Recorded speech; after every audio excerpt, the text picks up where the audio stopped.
Bienvenue à tous. J'aimerais parler sur un trésor dans des vases de terre. Dans 2 Corinthiens, chapitre 4, le verset 7.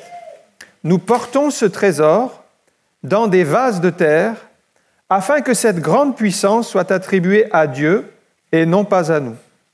Nous sommes pressés de toute manière, mais non réduits à l'extrémité. Dans la détresse, mais non dans le désespoir. Persécutés, mais non abandonnés. Abattus, mais non perdus.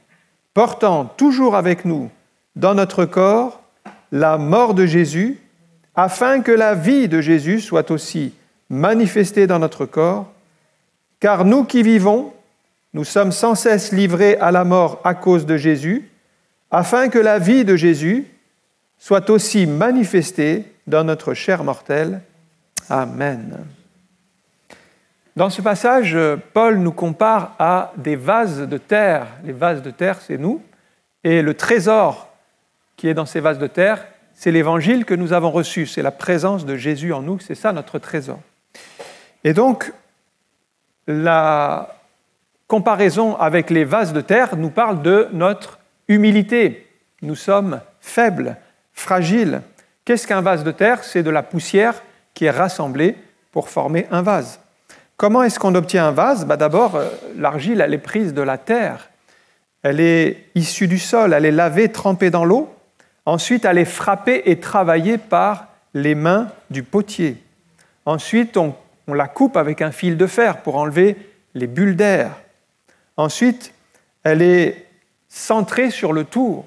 Et puis, le potier va étirer la terre. Il va l'élargir ou la monter suivant le vase qu'il veut obtenir. Donc nous sommes le vase entre les mains du potier. Et on peut se demander, mais pourquoi Dieu a permis cela ? Ou pourquoi il me donne cette direction ? Mais c'est lui qui façonne. Il est en train de façonner ces vases. Et ensuite, une fois qu'il a obtenu ce qu'il voulait, il le met sur une étagère et il laisse l'argile sécher pendant un certain temps. Et puis la dernière étape, c'est le four. Et là, l'argile va développer toutes ces caractéristiques de la solidité parce qu'en passant par le feu, il va y avoir une réaction de l'argile qui va devenir plus solide, plus fort. Et tout cela, en fait, ça nous parle un petit peu des expériences que nous vivons avec le Seigneur. Nous sommes comme des vases de terre, nous sommes de l'argile entre les mains du potier. Et un vase, vous pouvez avoir le plus beau vase sur terre. Imaginez le plus beau vase du monde. Mais même ce plus beau vase du monde, s'il tombe par terre, il va se passer exactement la même chose qu'avec le vase le moins cher du monde. Il va se briser en 1000 morceaux. Pourquoi ? Parce que ce vase garde cette fragilité que si il lui arrive une épreuve, eh bien, il va être abîmé, détruit. Et j'ai regardé les mots utilisés dans l'Ancien Testament pour parler de l'être humain. Ce sont des mots qui évoquent la fragilité. Si vous regardez le mot Adam, le premier homme s'appelait Adam. Pourquoi il s'appelait Adam ? Parce qu'il était issu de la poussière. Adam, ça veut dire poussière. Ish, un autre mot hébreu pour désigner l'homme. Ish, c'était l'homme, Isha, la femme. Ish, ça veut dire être faible, fragile, souffrant. Vous voyez que ça fait partie quand même de la nature humaine. Et puis le troisième mot, c'est Enoch, qui veut dire en français mortel, périssable. Et donc, quand la Bible utilise des mots pour parler de l'être humain, eh bien, c'est toujours des mots qui évoquent notre fragilité physique. Et c'est pourquoi nous avons besoin de Jésus dans notre vie et d'avoir une relation avec Dieu, parce que c'est ce qui va nous donner la vie spirituelle qui va perdurer après notre mort. Car Dieu a dit, tu es poussière et tu retourneras à la poussière. Notre destination terrestre, c'est la poussière. Mais notre destination céleste, c'est le paradis. Notre âme, elle est rattachée à Dieu. Un vase, donc, reste fragile et quelquefois, dans la vie, nous connaissons ces fragilités, nous passons par des moments négatifs, sombres, les difficultés s'accumulent, peut-être on a l'impression que tout est fini, qu'il n'y a plus d'espoir. Et il y a une petite voix intérieure qui vient à ce moment-là nous dire « tu ferais mieux de tout abandonner puisque tu vois bien, depuis que tu es chrétien, ça ne marche pas ». C'est arrivé aux disciples dans la tempête. Ils suivaient quand même Jésus pendant 3 ans sur cette terre. Ils ont fait des belles expériences, ils ont vu des miracles. Ils ont vu qu'à Jésus, tout est possible. Mais lorsqu'ils se sont retrouvés eux-mêmes dans la difficulté, ils ont dû traverser la mer. Jésus était avec eux pourtant dans la barque, ce qui n'a pas empêché la tempête de survenir. Et lorsqu'ils se sont retrouvés eux-mêmes inquiets pour leur propre vie, parce qu'ils pensaient qu'ils allaient mourir, la parole qu'ils disent à Jésus, ils le réveillent, il était en train de dormir, « Maître, ne t'inquiètes-tu pas de ce que nous périssons ?» Alors, ils le disent au présent. Ça veut dire, on est en train de mourir et toi, tu ne fais rien. Pourtant, ils ne sont pas morts. Et souvent, nous disons au présent des choses qui ne se produiront pas. Parce que Dieu avait un autre plan pour les disciples. Ce n'était pas de périr, mais c'était de vivre et de témoigner la parole de Dieu. Alors que tout semblait perdu, alors qu'il n'y avait plus aucun espoir et que même dans la bouche des disciples qui étaient des croyants qui suivaient Jésus, ils confessaient eux-mêmes qu'ils périssaient, eh bien, Jésus était là et tout n'était pas perdu. Ça, c'est la réalité spirituelle. Même s'il y a la tempête, même si nos propos disent que nous allons périr, eh bien, Jésus a un autre plan pour nous et c'est ce plan-là qui va compter. C'est Jésus qui va dire silence à la mer, au vent, tais-toi, et le calme est revenu. Donc, frères et sœurs, nous avons un autre paramètre, c'est que Jésus est présent dans la barque. Et c'est lui qui détermine les temps, les circonstances. Jésus est là. Voilà l'élément, j'allais dire le trésor. On a dit, nous portons ce trésor dans des vases de terre. Est-ce que vous avez Jésus dans votre cœur ce matin? Si vous avez Jésus comme Seigneur et Sauveur, vous avez un trésor dans votre cœur, ça n'a pas de prix. Mais vous êtes toujours un vase de terre à l'extérieur, et ce vase, il est fragile. J'aimerais voir 4 éléments dans ce passage de l'apôtre Paul lui-même qui nous montrent les difficultés que peuvent traverser ce vase de terre. Le premier, c'est la pression. Le deuxième, c'est la détresse. Le troisième, c'est la persécution. Et le quatrième, c'est l'abattement. Paul le dit au verset 8, « Nous sommes pressés de toute manière, mais non réduits à l'extrémité. » Le premier, c'est la pression. Nous sommes pressés de toute manière. J'ai regardé dans le terme original, c'est-à-dire le grec, puisque le Nouveau Testament est écrit en grec, c'est un mot qui signifie être écrasé, être pressé, mais être écrasé, comprimé. Et quand on devient chrétien, si vous avez accepté Jésus dans votre vie, vous allez connaître une certaine pression. Une pression, par exemple, familiale. Si vous êtes converti, que votre époux n'est pas converti, donc le mari peut dire à sa femme, et j'ai eu ce témoignage, un mari donc, qui n'était pas converti, qui dit à sa femme nouvellement convertie, il lui a dit, écoute, tu choisis, soit tu suis Dieu, ou soit tu restes avec moi, mais on ne peut pas continuer comme ça. C'est une pression. C'est une pression forte dans le couple même. Au travail, c'est une pression parce que vous voulez marcher dans la vérité, dans la parole de Dieu, et le patron vous dit « dites que je ne suis pas là », et il vous demande de mentir. C'est une pression. Comment on va faire? C'est une difficulté. Vous voyez, ces pressions, elles existent. Et là, il nous faut le secours de Dieu pour répondre avec sagesse et habileté. Mais ça peut être la pression de votre entourage, de vos amis, qui vous reprochent d'être toujours à l'église le dimanche matin, d'être toujours avec des réunions de chrétiens, de ne pas avoir de temps pour eux, etc. C'est une pression pour vous ramener dans une autre courant. Donc les apôtres Pierre et Jean, je viens à un exemple du Nouveau Testament, ont vécu des miracles extraordinaires en présence de Jésus et aussi dans les actes des apôtres, puisque maintenant Jésus était au ciel, il a envoyé le Saint-Esprit, mais l'œuvre de Dieu continue. Jésus est au ciel, mais il a envoyé le Saint-Esprit pour que l'Église continue à faire les choses que Jésus a commencé de faire.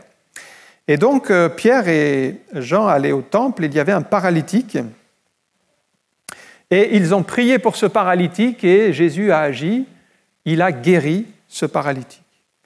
Et comme ils enseignaient beaucoup au sujet de Jésus, et puis que ça rameutait du monde qui voulait en connaître plus, les pharisiens n'étaient pas contents.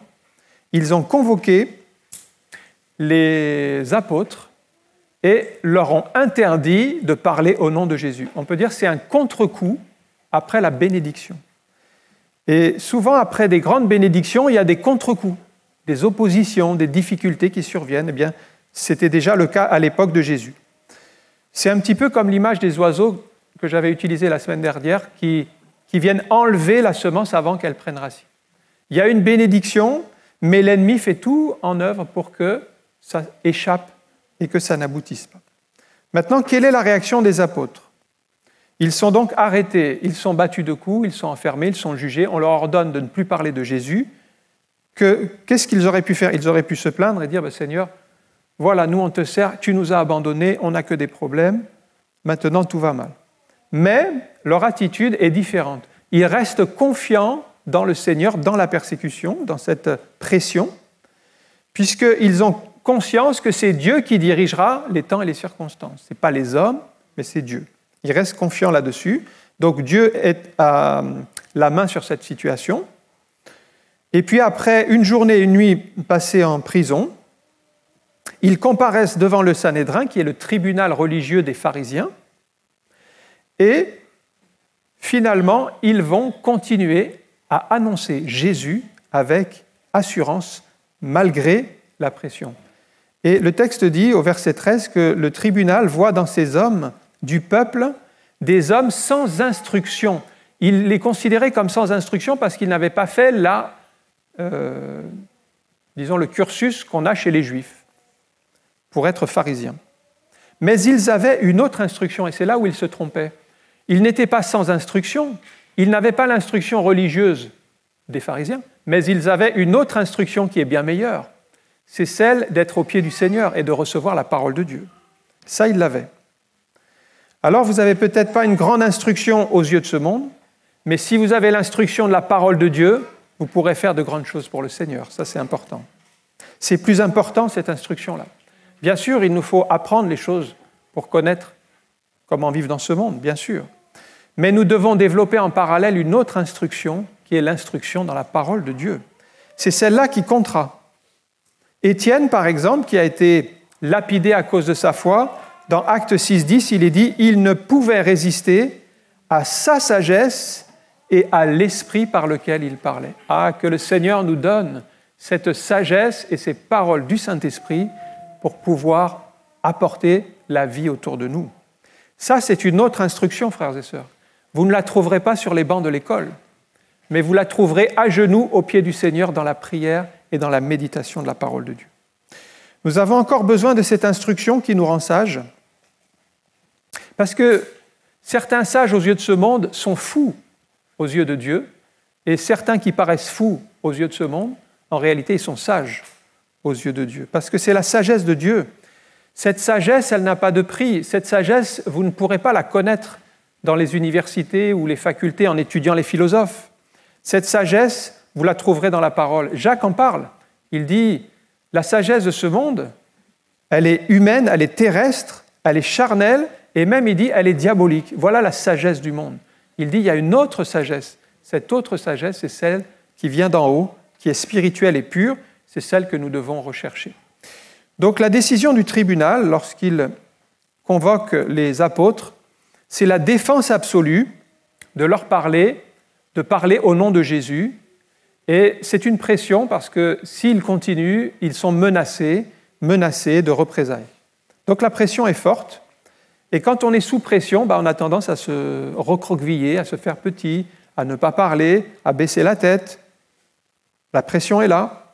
Mais les apôtres sous pression étaient sous pression, mais pas totalement écrasés. Acte 4, verset 19, voilà comment ils répondent sous la pression. Ils disent au Sanhédrin, « Jugez, s'il est juste devant Dieu, de vous obéir plutôt qu'à Dieu, car nous ne pouvons pas ne pas parler de ce que nous avons vu et entendu. » Nous ne pouvons pas, ça veut dire nous ne pouvons pas obéir à votre ordre, même s'il y a une pression. Ils n'étaient pas complètement écrasés, mais avec l'aide de Dieu, ils ont pu résister à la pression. Ils ont eu de nouvelles menaces. Le diable ne vous laissera jamais tranquille. Même si vous résistez, eh bien, il en mettra une deuxième couche. Mais Dieu a permis que le Sanhédrin laisse partir les apôtres, même s'ils n'ont pas obtenu ce qu'ils voulaient, par crainte de la réaction du peuple, eh bien, on se rend compte que c'est Dieu qui a dirigé les choses pour que les apôtres soient libérés. À un moment donné, nous devons abandonner la situation entre les mains de Dieu et dire « Seigneur, c'est toi qui dirigeras, parce que maintenant, nous ne pouvons plus rien faire. » Proverbe chapitre 16, verset 7. « Quand l'Éternel approuve les voies d'un homme, il dispose favorablement à son égard même ses ennemis. » Alors, Dieu peut diriger à votre égard même, allez, votre patron, même un voisin qui est pénible, même un ennemi qui va être contre vous. Eh bien, Dieu peut s'arranger pour que la situation tourne en votre faveur. Ça, c'est la grâce de Dieu.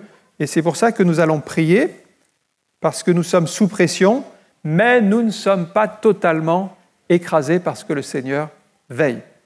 Alors, on va continuer le deuxième élément de notre verset. Nous sommes pressés de toute manière, c'est le verset 8 dans 2 Corinthiens 4. Donc, on a vu la pression, oui, mais non réduit à l'extrémité. Le deuxième élément, c'est nous sommes dans la détresse, mais non dans le désespoir. Dans la détresse. Alors, j'ai regardé le texte original, toujours écrit en grec, et littéralement, c'est écrit « Nous sommes dans une impasse, mais pas totalement dans une impasse. » Et nous nous retrouvons parfois dans une impasse. C'est-à-dire, il n'y a plus de chemin devant. Comment on fait? On ne peut plus avancer. Pas d'issue. Et les gens vous disent, ben voilà, tu suis le Seigneur, tu as écouté la parole de Dieu et tu te retrouves dans une impasse. Oui. Et on peut vous faire dire que vous serez toujours dans cette impasse, c'est-à-dire vous serez toujours malade, vous vous en sortirez jamais, vous ne pourrez pas sortir de là, vous serez sans emploi, vous n'arriverez pas à trouver quelque chose, un logement. Oui, c'est une impasse. Mais avec Dieu, on n'est jamais totalement dans une impasse. Oui, on est dans des impasses souvent, mais elle n'est pas totale. C'est-à-dire que Dieu a une solution derrière. Un père, un jour, vient avec son fils. Il était, lui, dans une impasse, parce que son fils était possédé d'un esprit de suicide.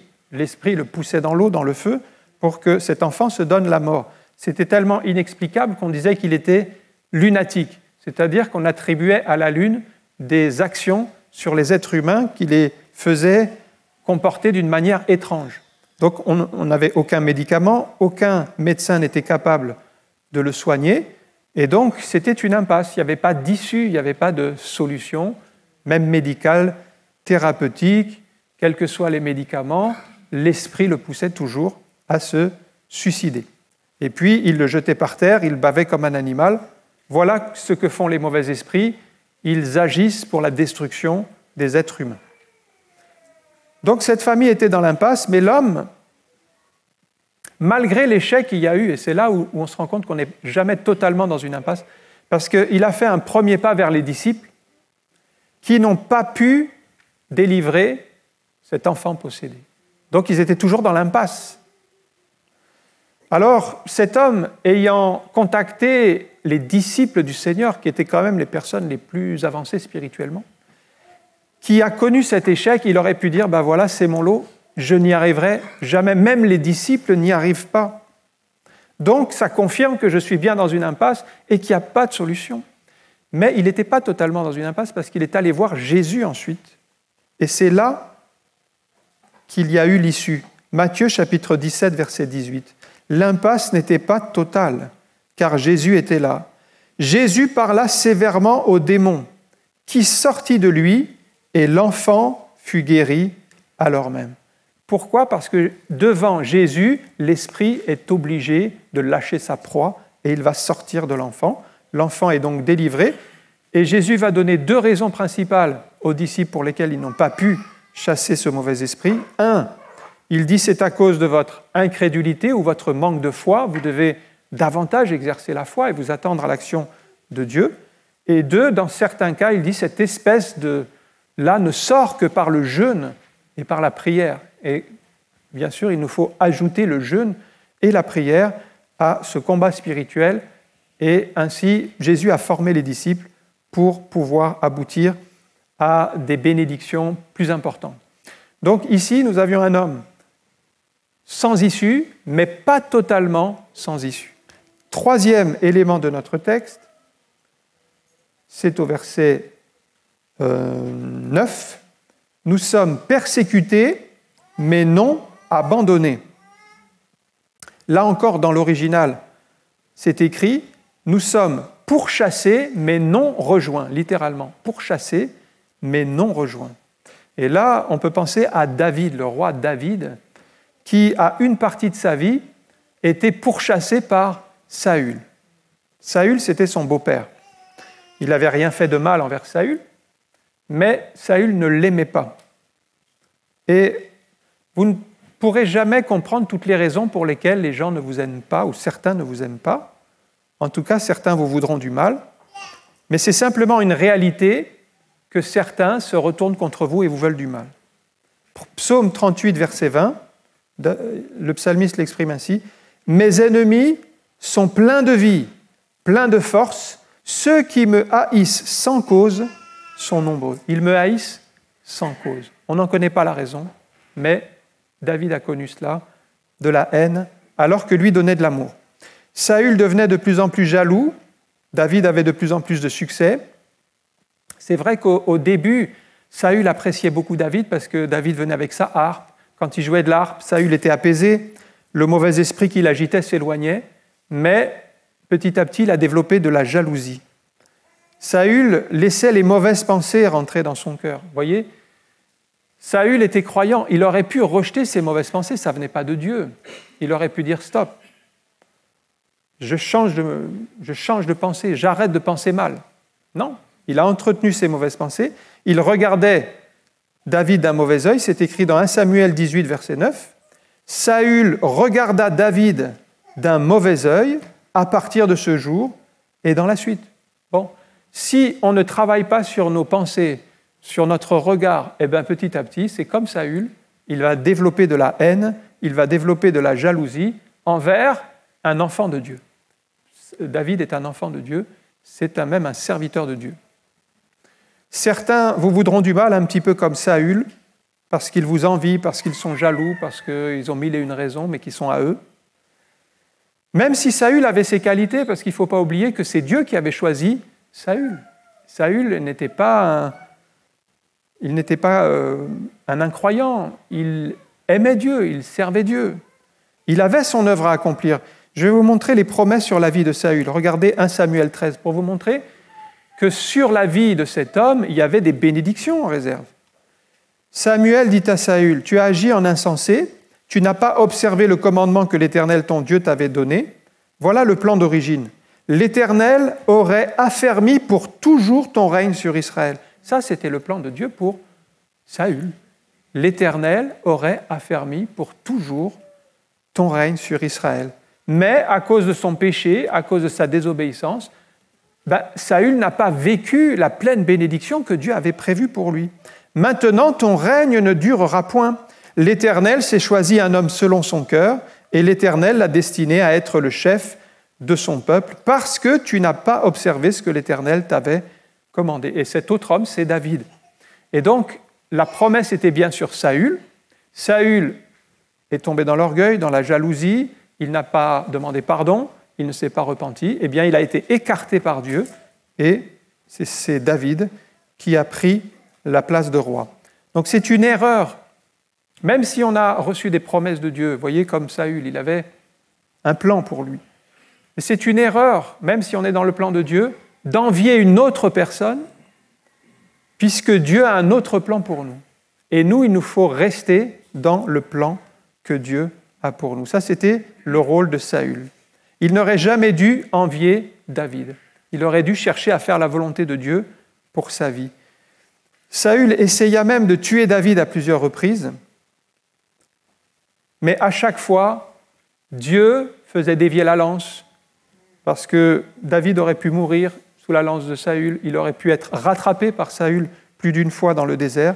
À chaque fois, il le faisait échapper. Et certains essaieront de vous détruire d'une manière ou d'une autre, soit avec la langue, un peu comme Jérémie, ils essayaient de le détruire avec la langue, soit avec leurs paroles, avec leurs actions. Eh bien, Saül n'a jamais pu, malgré sa forte armée, malgré sa puissance, malgré qu'il était roi, il n'a jamais pu attraper David et lui nuire. Au contraire, c'est même Dieu qui, à 2 reprises, a livré Saül entre les mains de David. Dieu a livré Saül entre les mains de David. Il aurait pu le tuer 2 fois. Il ne l'a pas fait. Alors, vous ne pourrez pas empêcher les personnes de dire du mal de vous, mais vous pouvez par contre poursuivre votre chemin en vous confiant dans le Seigneur, parce que votre destinée est entre les mains de Dieu. Ne tombez pas dans le piège de Saül en vouloir envier les autres qui n'ont pas reçu la même chose que vous, mais avancez dans votre chemin ce que Dieu a prévu pour vous. Cherchez le plan de Dieu pour vous. Et avec Dieu, si vous êtes en communion avec Dieu, vous avez le Saint-Esprit qui vous remplit, et le Saint-Esprit, c'est comme un souffle puissant. Et vous savez, un souffle, ça donne de l'énergie. Dans la voiture, par exemple, si vous avez un turbo, c'est du souffle qui va donner de l'énergie au moteur. C'est pareil sur le plan spirituel. Lorsque vous êtes en communion avec le Saint-Esprit, vous avez une énergie spirituelle qui va vous permettre d'avancer. C'est comme ça qu'Élie, à un moment donné, il est dit qu'il a couru devant le char d'Akab, c'était par la puissance du Saint-Esprit. Ça, c'est un miracle. Je termine avec l'abattement, c'est au verset 9. Donc, persécuté mais non abandonné, abattu mais non perdu. Abattu mais non perdu. Littéralement, dans le grec, c'est étant terrassé mais non achevé. Et parfois, on est terrassé, on est par terre, mais on n'est pas achevé, parce qu'il y a la grâce de Dieu qui est là. C'est arrivé à Paul lorsqu'il est parti dans son premier voyage missionnaire. Dans la ville de Lystre, il y a eu des grandes bénédictions. Un boiteux de naissance écoute l'Évangile et est guéri surnaturellement par la puissance de Dieu. Les gens de la ville sont tellement émerveillés qu'ils considèrent que Paul et Barnabas sont des dieux. Ils disent « Les dieux sont venus vers nous sous forme humaine ». Ils appelaient Barnabas Jupiter et ils appelaient Paul Mercure, donc des dieux grecs. Mais les Juifs arrivèrent d'Antioche et gagnèrent la foule, et ils ont renversé la foule qui faisait des apôtres des dieux, et ils voulaient les lapider. Et finalement, ils ont lapidé Paul, et la lapidation était tellement violente qu'ils ont cru que Paul était mort. Ils l'ont laissé pour mort. Donc il était terrassé. Les gens pensaient que c'était fini. Actes chapitre 14, verset 20. Il était terrassé, mais il n'était pas achevé. Actes 14, 20. Mais les disciples, l'ayant entouré, c'est-à-dire entouré Paul, il se leva et entra dans la ville. Le lendemain, il partit pour Derbe avec Barnabas. Les gens disaient qu'il était achevé, les gens disaient qu'il était terrassé, mais il n'était pas complètement achevé. Et ça, c'est les disciples qui l'ont relevé. Les disciples l'ont entouré. Et ça nous parle de quoi? Ça nous parle de l'affection fraternelle. Que Dieu soit béni pour les frères et les sœurs qu'il a donnés à l'Église et qui permettent de soutenir les personnes éprouvées. L'affection fraternelle, c'est une force. Il va se sentir entouré, il va se sentir relevé, il va reprendre la route et il va prêcher la parole de Dieu plus loin. Ça, c'est grâce au soutien des frères et des sœurs, c'est-à-dire les disciples qui l'ont entouré, qui ont prié pour lui, qui ont pensé ses blessures, qui l'ont secouru, et ça lui a donné de l'énergie, ça lui a donné de la force pour continuer la route. Aujourd'hui, peut-être, vous avez été lapidé par quelqu'un, c'est-à-dire on vous a bafoué, on vous a malmené, on vous a maltraité, on n'a pas eu d'égard pour vous, vous êtes terrassé, le nez dans la poussière, vous pensez que vous ne pourrez plus vous relever, que vous n'en avez pas la force ni l'envie, plus le courage, vous avez perdu la passion, mais avec le Seigneur, vous n'êtes pas complètement achevé. Les disciples sont là, les frères et sœurs sont là, le Seigneur est là, et ils vont vous aider, ils vont vous encourager, ils vont prier avec vous pour que vous puissiez vous relever. Ne pensez pas que c'est fini, même si vous êtes à terre, comme l'apôtre Paul, nous avons des frères, nous avons des sœurs. Que le Seigneur soit béni. Peut-être on ne vous a pas donné assez d'amour, vous avez senti du rejet, de l'abandon, vous avez été mis dans un coin, mais Dieu le voit et il va vous donner des frères et des sœurs qui vont vous donner de l'affection, qui vont vous ranimer le cœur pour que vous puissiez avancer.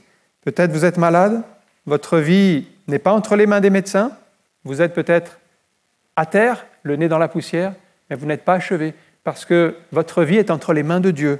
C'est lui, le divin médecin. Même si vous avez été éprouvé durement, même si vous êtes passé près de la mort, Dieu est toujours là. Notre temps n'est pas encore terminé. Tant qu'on n'est pas de l'autre côté, on est pour le Seigneur, on peut continuer à avancer. Voyez, le roi Ézéchias a vécu cette expérience alors qu'il était très malade et qu'il allait bientôt mourir. Il a fait appeler Ésaïe le prophète, qui était dans la cour, et le prophète lui rend visite. 1 Roi, chapitre 20, verset 1. « Ainsi parle l'Éternel, voilà la parole de Dieu dans la bouche du prophète Ésaïe. Et il dit à Ézéchias, « Donne tes ordres à ta maison, car tu vas mourir et tu ne vivras plus. » C'est une parole de Dieu quand même. Il aurait pu dire, voilà, Dieu a déterminé que je vais mourir, donc je vais mourir. Eh bien, Ézéchias s'humilie, il prie Dieu, il le supplie, il se repent, il demande grâce, il fait appel à Dieu, à ses compassions, et Dieu entend sa prière.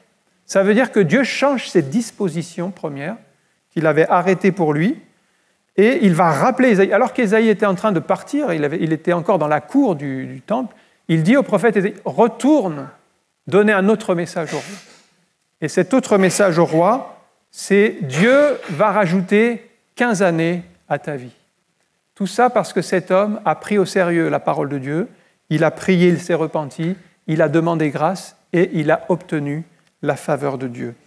Voilà un exemple pour vous montrer qu'on peut être terrassé, mais pas complètement achevé, si nous nous tournons vers Dieu, si nous cherchons sa face. On va prier quelques instants. Aujourd'hui encore, peut-être la situation est défavorable.